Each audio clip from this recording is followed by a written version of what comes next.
Welcome students. आज हम देखेंगे डिस्क्रीट टाइम फूरियर सीरीज क्या होती है और हम उसको कैसे यूज कर सकते हैं अपने डिस्क्रीट टाइम सिग्नल्स के एनालिसिस के लिए। डिस्क्रीट टाइम फूरियर सीरीज यानी कि DTFS, discrete time Fourier series का यूज किया जाता है डिस्क्रीट टाइम सिग्नल के फ्रीक्वेंसी डोमेन एनालिसिस में, तब जब हमारा डिस्क्रीट टाइम सिग्नल पीरियोडिक हो यानी ये अपनी वैल्यूज को रिपीट करता हो। तो सपोज n सैंपल्स के बाद ये अपनी वैल्यू को रिपीट करता है। उस केस में हमें xn+n की वैल्यू xn के बराबर मिलेगी।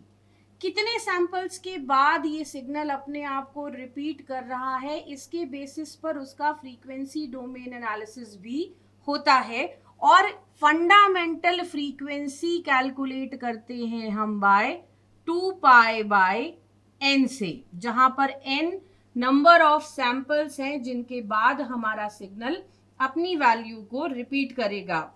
तो अब जैसे एक एग्जांपल हम लेते हैं, सपोज हमारा सिग्नल है 012 012, ऐसे ही आगे रिपीट करता जा रहा है। ये सीक्वेंस रिप्रेजेंटेशन है। तो इस सीक्वेंस रिप्रेजेंटेशन में हम देख सकते हैं कि 012 ये वैल्यू हमें मिली, फिर यही वैल्यू हमारी रिपीट हो रही है, यही वैल्यू आगे भी रिपीट होगी। तो इस केस में हम देखते हैं कि 3 सैंपल्स यूनिक हैं। 3 सैंपल्स के बाद हमारा सिग्नल अपनी वैल्यू को रिपीट कर रहा है, यानी xn हमारा पीरियोडिक सिग्नल है और n की वैल्यू है 3। n की वैल्यू का एस्टिमेशन DTFS को कैलकुलेट करने में बहुत ज्यादा जरूरी होता है। तो इस केस में हमें n की वैल्यू मिल रही है 3, यानी हर 3 सैंपल के बाद हमारा सिग्नल अपनी वैल्यू को रिपीट कर रहा है। अब पीरियोडिक सिग्नल के लिए हम यूज करते हैं DTFS, जहां पर DTFS में सिंथेसिस इक्वेशन यानी कि xn की इक्वेशन दी जाती है by summation k from 0 to n-1। कब? जब n सैंपल्स के बाद हमारा सिग्नल अपनी वैल्यूज को रिपीट कर रहा हो। तो k 0 to n-1 ck, ये ck है फ्रीक्वेंसी डोमेन का कोएफिशिएंट, e की पावर j 2π kn/n। इस इक्वेशन की सहायता से हम करते हैं सिंथेसिस, तो इसे कहा जाता है सिंथेसिस इक्वेशन।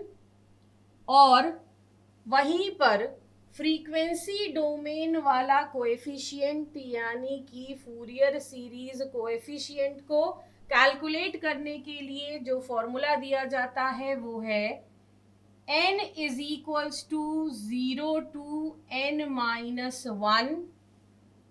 xn e की पावर -j 2π kn/n,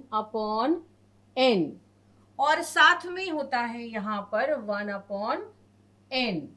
इस फॉर्मूले को कहा जाता है DTFS में एनालिसिस इक्वेशन।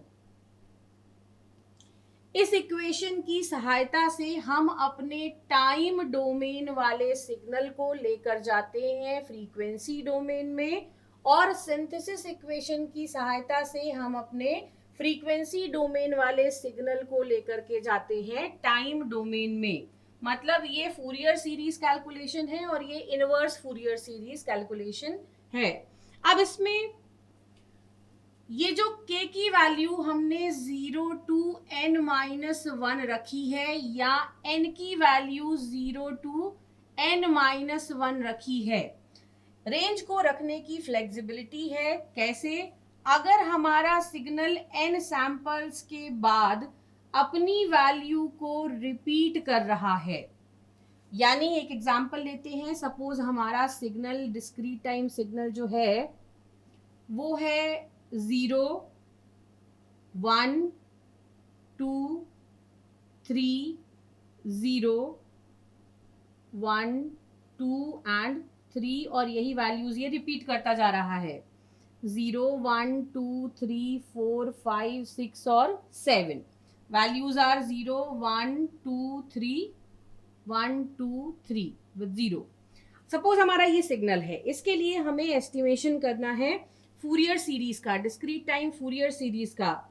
हमने समेशन की रेंज रखी है 0 टू n-1, यानी हम कैलकुलेट कर रहे हैं जब इसके लिए डिस्क्रीट टाइम फूरियर सीरीज, तो आप देखिए कि 0, 1, 2, 3 के बाद 4 पर वैल्यू रिपीट हो गई है। तो कितने नंबर ऑफ सैंपल्स तक हमारा कैलकुलेशन यूनिक रहा है, मतलब एक वेव शेप हम लेंगे 0, 1, 2, 3, यानी 0 to 3, नंबर ऑफ सैंपल्स कितने हुए हैं, 4। तो जब हम इसमें समेशन की रेंज रखना चाहते हैं तो हम या तो इसे 0 to 3 रख सकते हैं, एक ऑप्शन ये हुआ, या फिर हम चाहें तो इसे 1 to 4 रख सकते हैं, या हम इसे 2 to 5 रख सकते हैं। मतलब रेंज रखना हमारा ऑप्शन है, हम इसमें कोई भी रेंज रख सकते हैं, लेकिन हमें ये ध्यान रखना है कि नंबर ऑफ सैंपल्स उसमें 4 आ जाएं। तो जब भी हम डिस्क्रीट टाइम फूरियर सीरीज का एस्टिमेशन करते हैं समेशन की लिमिट में, हम कई ऑप्शंस रख सकते हैं, लेकिन हमें हमेशा ध्यान रखना है कि नंबर ऑफ सैंपल्स उतने आ जाएं जितने के बाद हमारा सिग्नल अपनी वैल्यू को रिपीट कर रहा है। तो कन्वीनियंस के हिसाब से हम यहाँ पर 0 to 3 रख रहे हैं। इसके बाद ये हमारा सिग्नल है जो पीरियोडिक है।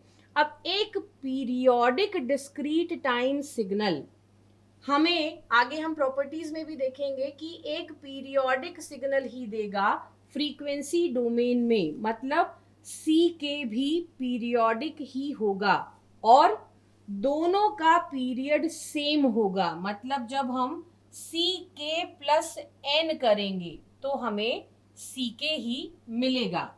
जब हमारा पीरियोडिक सिग्नल था हमने एक्स एन प्लस एन किया तो हमें एक्स एन मिला, वैसे ही सी के प्लस एन करेंगे तो हमें सी के मिलेगा। इसके बाद एक्सपोनेंशियल टर्म्स के हिसाब से हमें कैलकुलेशन करना होता है। तो अब जब हमें हमारे सिग्नल को फ्रीक्वेंसी डोमेन में लेकर के जाना है, डिस्क्रीट टाइम सिग्नल है, तो ये फॉर्मूला यूज करके हमारे कैलकुलेशंस होंगे। जब हमें इनवर्स फूरियर सीरीज कैलकुलेशन करना है, यानी कि फ्रीक्वेंसी से टाइम में लेकर जाना है, तो हम इस सिंथेसिस इक्वेशन को यूज करेंगे। अब एक छोटा सा एग्जाम्पल लेकर के हम इस चीज को समझते हैं। सपोज हमें जिस डिस्क्रीट टाइम सिग्नल का फूरियर सीरीज रिप्रेजेंटेशन लेना है वो डिस्क्रीट टाइम सिग्नल है 0, 1, 0, 1, 0, 1, ऐसे ही आगे रिपीट होता जा रहा है। तो हमारा जो सिग्नल बन रहा है वो ऐसा है। अब हमें इसके लिए, चूंकि ये पीरियोडिक सिग्नल है, तो इसके लिए डिस्क्रीट टाइम फूरियर सीरीज का एस्टिमेशन करना है, यानी हमें कैलकुलेट करना है सी ऑफ के। सी ऑफ के का फॉर्मूला हमें पता है कि 1/n summation n from 0 to n-1 xn e की पावर -j2πkn/n होता है। अब हमारे सिग्नल के केस में हमें नंबर ऑफ सैंपल्स जिसके बाद सिग्नल अपनी वैल्यू को रिपीट कर रहा है वो मिल रहा है 2। यानी हम जब सी के कैलकुलेट करेंगे तो उस केस में किन्हीं 2 सैंपल्स को हम रिपीट करेंगे, मतलब समेशन की लिमिट 2 की ही रखेंगे। तो हम यहाँ पर रखते हैं summation from 0 to 1, summation from 0 to 1। उसके बाद हमारा सिग्नल रिपीट हो रहा है, n की वैल्यू है 2, तो ये हो गया 1/2। यहाँ पर है xn, अब e की पावर -j2π के एन अपॉन एन की वैल्यू है 2, तो ये 2 कैंसिल हो जाएंगे। हमें मिलेगा equation 1/2 summation from 0 to 1 x n e की पावर माइनस जे पाई के एन। ये इक्वेशन हमें सीके के लिए मिल गई। अब इस इक्वेशन को हम जब भी कैलकुलेशन करते हैं, प्रोसीजर यही रहनी है आपकी। तो जब हम कैलकुलेशन करेंगे तो अब हम पहले समेशन को एक्सपैंड करते हैं। समेशन को हम एक्सपैंड करेंगे तो हमें मिलेगा 1/2। अब हमारे पास समेशन 2 पॉइंट का ही है, 0 और 1। तो पहले हम n इज इक्वल्स टू 0 के लिए टर्म लिखेंगे, तो हमें मिलेगा x ऑफ 0 e की पावर। जब इसमें हम n की वैल्यू को 0 रखेंगे तो हमें मिलेगा e की power -0 plus n is equals to 1, तो x1 e की पावर, n की वैल्यू को हमने किया 1, तो हमें मिलेगा e की पावर -j पाई k। ये इक्वेशन हमें मिल गई। अब इसमें हम वैल्यूज जब अपने सिग्नल की रखेंगे तो x0 की वैल्यू है 0, 0 इंटू ई की पावर 0, मतलब ये पूरा कैंसिल हो जाएगा। x1 की वैल्यू है 1, तो हमें मिलेगा e की पावर -j पाई k, यानी सी के इज इक्वल्स टू 1/2 ई की पावर -j पाई k। अब चूंकि n की वैल्यू है 2, तो हमें दो वैल्यूज के लिए सी के का कैलकुलेशन करना पड़ेगा। n की वैल्यू है 2, तो हमें C0 और C1 को कैलकुलेट करना होगा।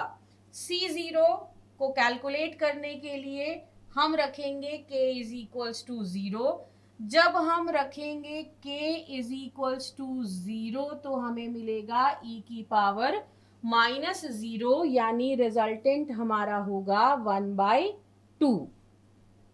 इसके बाद ये हो गया C0 का कैलकुलेशन। इसके बाद C1 के कैलकुलेशन के लिए हम रखेंगे k इज इक्वल्स टू 1, तो हमें मिलेगा e की पावर -j पाई। e की पावर -j पाई यानी हमें मिलेगा cos पाई -j साइन पाई। e की पावर -j पाई यानी cos पाई -j साइन पाई। cos पाई की वैल्यू होती है -1, साइन पाई की वैल्यू होती है 0, तो हमें रिजल्ट में मिल जाएगा -1/2। तो अब C0 की वैल्यू हो गई 1/2 और C1 की वैल्यू हो गई -1/2। अगर हम इसका स्पेक्ट्रम प्लॉट करना चाहते हैं, मतलब फ्रीक्वेंसी डोमेन में अपने CK को प्लॉट करना चाहते हैं K के रेफरेंस में, तो K इज इक्वल्स टू 0 पर हमें मिलेगा 1/2 और K इज इक्वल्स टू 1 पर हमें मिलेगा 1/2, -1/2, नॉट +1/2। C K मिलेगा 1 पर हमें -1/2। तो अगर कंबाइंड स्पेक्ट्रम हम बनाते हैं तो ये +1/2 पर जाएगा और ये -1/2 पर।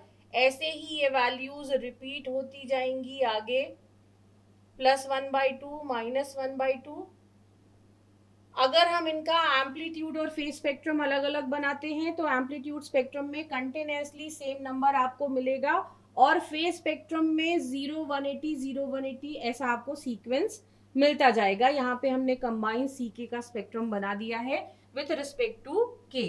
तो इस तरह से हम डिस्क्रीट टाइम फूरियर सीरीज का यूज करते हैं किसी भी periodic signal, discrete time periodic signal के एनालिसिस के लिए। ये ध्यान रखिएगा कि अगर n की वैल्यू 2 है तो आपको दो ck की दो वैल्यूज को एस्टिमेट करना पड़ता है, क्योंकि ck भी आपका पीरियोडिक होता है n के रिस्पेक्ट में, मतलब ck प्लस n आपको दे देगा ck। तो इस तरह से हमें फूरियर सीरीज एनालिसिस करना होता है अपने डिस्क्रीट टाइम सिग्नल का।